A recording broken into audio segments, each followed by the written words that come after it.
जैसा कर्म करोगे वैसा ही फल प्राप्त होगा। यह कहावत हम सबने बहुत बार अपने जीवन में सुनी होगी, लेकिन क्या सच में आप दिल से मानते हैं कि अच्छे कर्मों का फल अच्छा ही होता है? अंदर से कोई स्पष्ट उत्तर नहीं आ रहा होगा, क्योंकि हम अपने आसपास ऐसे बहुत से लोगों को देखते हैं जो जीवन भर अच्छे कर्म करते रहते हैं, लेकिन इसके बावजूद उन्हें अच्छे फल प्राप्त नहीं हो पाते। एक नौजवान कड़ी मेहनत करता है किसी परीक्षा में पास होने के लिए, लेकिन उस परीक्षा के परिणाम में उसे निराशा ही हाथ लगती है। तो इससे तो यही सिद्ध होता है कि जिन महापुरुषों ने ऐसा कहा है कि अच्छे कर्मों का फल अच्छा ही होता है, या तो वह महापुरुष गलत थे या फिर हम कर्मों का लेखा जोखा समझ ही नहीं पाते। पर चिंता मत करिए, क्योंकि आज की कहानी सुनने के बाद कर्मों के बारे में आपकी सोच, आपकी दृष्टि एकदम स्पष्ट हो जाएगी। कहानी को आखिर तक सुनने के बाद भी अगर आपके मन में कर्मों के बारे में कोई सवाल रह जाता है तो आप कमेंट सेक्शन में जरूर पूछना, क्योंकि आपके सवाल ही हमें चिंतन करने पर मजबूर करते हैं। पुराने समय की बात है। किसी गांव में श्यामू और राधेश्याम नाम के दो भाई रहते थे। पूरा गांव जानता था कि वह कहने को भाई थे, लेकिन भाई जैसा प्रेम उन दोनों में नहीं था। श्यामू बड़ा था और राधेश्याम से वह बहुत तेज और चालाक था। उसने राधेश्याम के हिस्से में आने वाली खेतीबाड़ी की जमीन भी खुद हड़प ली थी। इसीलिए राधेश्याम के परिवार को बड़े ही कष्ट के दिन झेलने पड़ रहे थे। राधेश्याम की पत्नी अक्सर बीमार रहा करती थी और उसके पास उसके इलाज तक के पैसे नहीं थे। लेकिन अपने भाई से विपरीत राधेश्याम बड़े ही शीतल स्वभाव का इंसान था। वह कभी किसी के साथ बुरा नहीं करता था, लेकिन उसके मन में अक्सर यह सवाल उठा करते थे कि मैं किसी का बुरा नहीं करता, किसी के बारे में बुरा सोचता तक नहीं हूं, तो मेरे साथ ऐसा क्यों होता है? क्यों मेरी पत्नी हमेशा बीमार रहती है? क्यों मेरे पास इतना भी धन नहीं है कि मैं अपना जीवन अच्छे से चला सकूं? क्यों मुझे मेरे कर्मों का फल नहीं मिलता है? और मेरा भाई इतना धूर्त है, इतना चालाक है, और वह हमेशा मजे में रहता है। उसे तो कोई परेशानी नहीं है। वह सोचने लगा कि शायद बुरे कर्मों का फल अच्छा मिलता है, अच्छे कर्मों का फल अच्छा नहीं मिलता, और धीरे धीरे यह संदेह उसके मन में घर करने लग गया। उसी गांव से कुछ दूर एक सन्यासी अपनी कुटिया बनाकर रहा करता था। जब भी वह सन्यासी गांव में भिक्षा मांगने के लिए आता तो सबसे एक ही बात कहता कि जो तूने किया वह तेरे हिस्से, और जो मैंने किया वह मेरे हिस्से। राधेश्याम इस बात का अर्थ कभी समझ नहीं पाया। एक दिन जब वह गहरी चिंता में डूबा हुआ था तो उसके कानों में यही शब्द पड़े कि जो तूने किया वह तेरे हिस्से, और जो मैंने किया वह मेरे हिस्से। जैसे ही यह शब्द राधेश्याम के कानों में पड़े, वह गुस्से से तिलमिला उठा।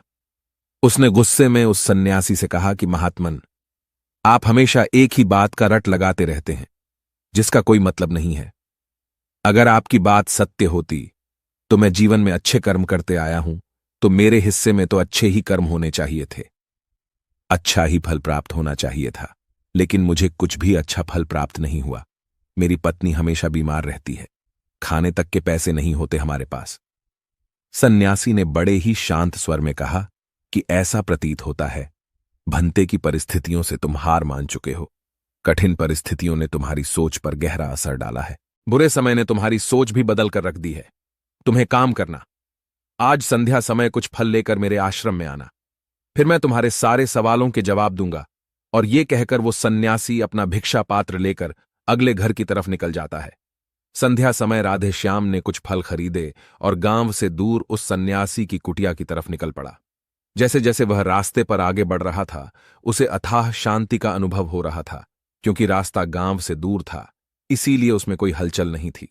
बस रास्ते में जगह जगह कुछ लंगूर और बंदर दिखाई दे रहे थे। राधेश्याम के मन में आया कि वह कुछ फल उन बंदरों और उन लंगूरों को खिला दे, लेकिन फिर उसने सोचा कि अगर मैं फल लेकर सन्यासी के पास नहीं गया तो मेरे सवालों के जवाब मुझे नहीं मिलेंगे। इसीलिए बंदरों से वह फल बचाता हुआ उस सन्यासी की कुटिया तक पहुंचा। जैसे ही राधेश्याम उस कुटिया में पहुंचा, वैसे ही सन्यासी बोल पड़ा, अगर मन में था तो यह फल खिला क्यों नहीं दिए बंदरों को? यह सुनकर राधेश्याम आश्चर्यचकित रह गया। सन्यासी को कैसे पता चला कि उसके मन में बंदरों को फल खिलाने की इच्छा उठी थी? उसने पूछा कि महात्मन, आपको कैसे पता कि मैं बंदरों को फल खिलाना चाहता था? सन्यासी ने बड़े ही शांत स्वर में कहा कि जरूरी यह नहीं है कि मुझे कैसे पता चला।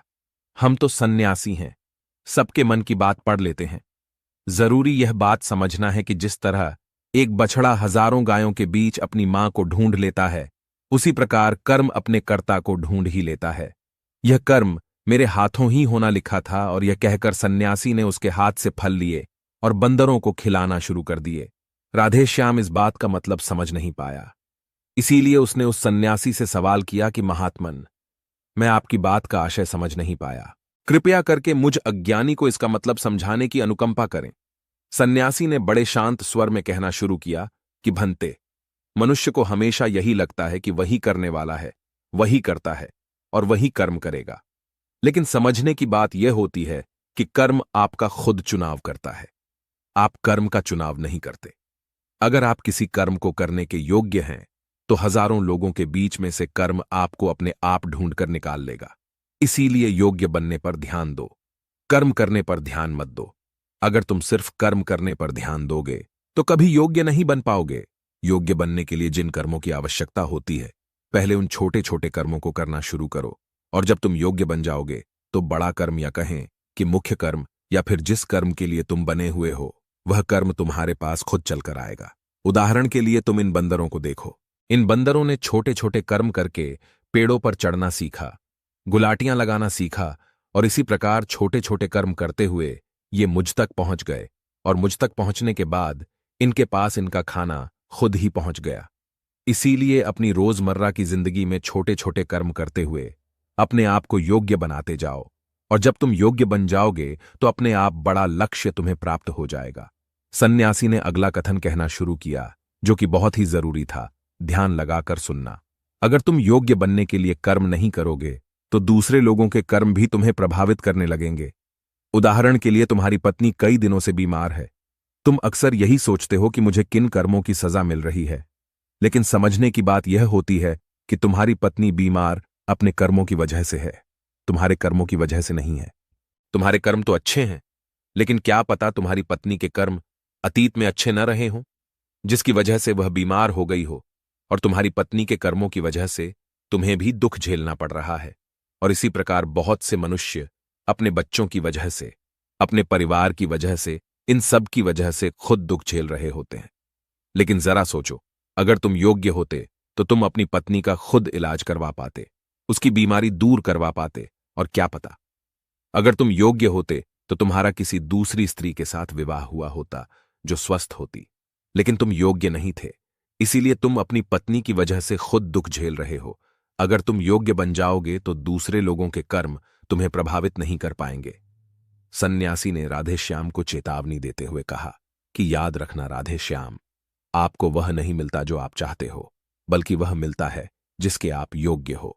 इसलिए अपनी योग्यता को बढ़ाने पर काम करो, उसके लिए कर्म करो। कर्म का फल पाने के लिए कभी कर्म मत करो। राधेश्याम ने सन्यासी से हाथ जोड़कर एक सवाल पूछा कि महात्मन, मुझे यह बताने की अनुकंपा करें कि मैं अपनी योग्यता किस प्रकार बढ़ा सकता हूं, ताकि मेरा मुख्य कर्म मुझको खुद ढूंढ सके। सन्यासी ने बड़े ही शांत स्वर में कहना शुरू किया कि भंते, इसके लिए बड़े ही सरल सरल उपाय होते हैं। सबसे पहला उपाय है कर्म करके भूलते जाओ।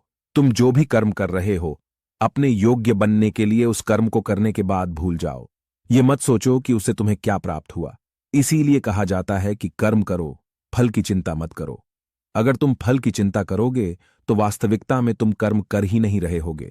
अक्सर मनुष्य की पीड़ा का यह एक बहुत बड़ा कारण होता है। वह सोचता है कि मैं कर्म तो अच्छे कर रहा हूं, लेकिन मुझे फल प्राप्त नहीं हो रहे, और यही पीड़ा उसके मन को ठेस पहुंचाती रहती है, उसको अपने लक्ष्य से भटकती रहती है। किसी कर्म को करने के बाद अपना आकलन जरूर करें, लेकिन फल की चिंता न करें। राधेश्याम ने सन्यासी से सवाल किया कि महात्मन, हम अपना आकलन कैसे कर सकते हैं?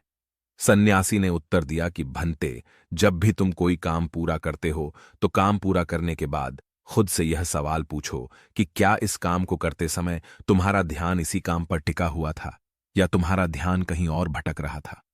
इस तरह तुम खुद का आकलन कर पाओगे कि तुम कितने ध्यान के साथ उस काम को कर रहे थे, और जितने ध्यान से तुम किसी कर्म को करोगे उतनी ही तुम्हारी योग्यता बढ़ती जाएगी। और अगर तुम यूं ही बस पूरा करने के लिए किसी कर्म को करते रहोगे तो उस कर्म से तुम कभी भी योग्य नहीं बन पाओगे। वह कर्म तो पूरा हो जाएगा, लेकिन उसका फल तुम्हें प्राप्त नहीं होगा।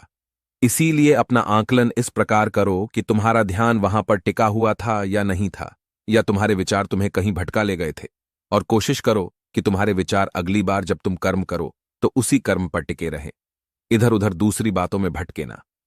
राधे श्याम ने इस पर एक सवाल पूछा कि महात्मन, जब भी हम कोई कर्म करते हैं तो हमारा मन विचारों से ग्रस्त हो जाता है, वह तरह तरह की बातें सोचने लगता है, तो हम किस तरह अपने मन को एक ही कर्म पर टिकाकर रख सकते हैं?